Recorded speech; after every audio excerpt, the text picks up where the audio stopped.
আমাৰ সামৰ্থ্যৰে সকলো ৰাইজৰ সহায় সহযোগিতা বিশ্বাস আৰু শুভাষাৰে জুবিন গাৰ্গৰ নামত এটা ট্ৰাষ্টৰ কথা ব্যক্ত কৰিবলৈ আজি আপোনালোকক নিমন্ত্ৰণ কৰি আনিছোঁ আৰু আমিও একত্ৰিত হৈছোঁ। আপোনালোকৰ বহুমূলীয়া সময়খিনি দি আমাক সহযোগ কৰাৰ বাবে আমি সঁচাকৈ যথেষ্ট কৃতজ্ঞ আৰু আপোনালোকৰ প্ৰতি ধন্যবাদ জ্ঞাপন কৰিছোঁ।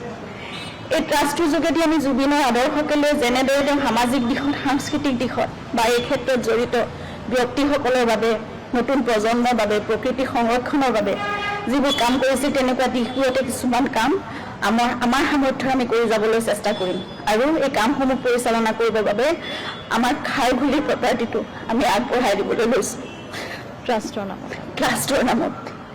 জুবিনৰ সপোনৰ ঠাইখন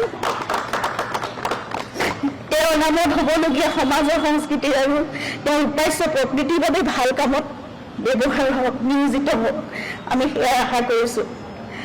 আমি এতিয়া এই থকা ফ্লেটটোতে আমি থাকি যাম আগলৈ, কিন্তু খাৰঘুলিৰ সেই প্ৰপাৰ্টিটো য'ত জুবিনৰ বহুত আশা তাত জড়িত হৈ আছিল, সেইখিনি জুবিনৰ নামত হোৱা সামাজিক সাংস্কৃতিক ভাল কামবোৰ মানুহৰ বাবে কৰা কামবোৰৰ বাবে, কাৰণ জুবিন এজন মানুহৰে মানুহ আছিল, সেই কামবোৰতে নিয়োজিত হওক।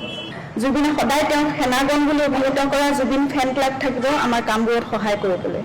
এতিয়া সকলোতকৈ আমাৰ বাবে ডাঙৰ শক্তি আৰু সাহস ৰাইজ।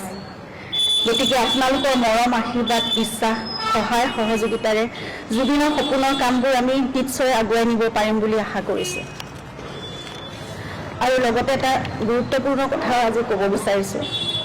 কালি বছৰৰ প্ৰথম দিনটোতে মাননীয় মুখ্যমন্ত্ৰী মহোদয়ে তেখেতৰ কথা ৰাখি জুবিনৰ শেহতীয়া ছবি ৰৈ ৰৈ বিনালেৰ বাবে অহা ৰাজ্যিক কৰ 2,90,00,000 টকা জুবিনৰ দ্বাৰা প্ৰতিষ্ঠিত কলাগুৰু আৰ্টিষ্ট ফাউণ্ডেশ্যনলৈ হস্তান্তৰ কৰে।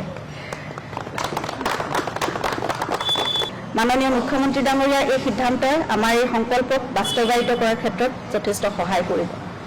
লগতে জুবিনৰ ন্যায় প্ৰক্ৰিয়াটোক অধিক শক্তিশালী কৰিবৰ বাবে আৰু ক্ষীপ্ৰ অগ্ৰগতিৰ বাবে বিশেষ চৰকাৰী অধিবক্তা নিয়োগ তথা এখন বিশেষ আদালতৰ বাবে উচ্চ ন্যায়ালয়ক চৰকাৰে আবেদন জনাব বুলি যি ঘোষণা কৰিছে, নতুন বছৰৰ মংগলক্ষণত অসম চৰকাৰ আৰু মাননীয় মুখ্যমন্ত্ৰী ডাঙৰীয়াক এই সিদ্ধান্তৰ বাবে আমাৰ তৰফৰ পৰা আন্তৰিক ধন্যবাদ আৰু কৃতজ্ঞতা জনাইছোঁ।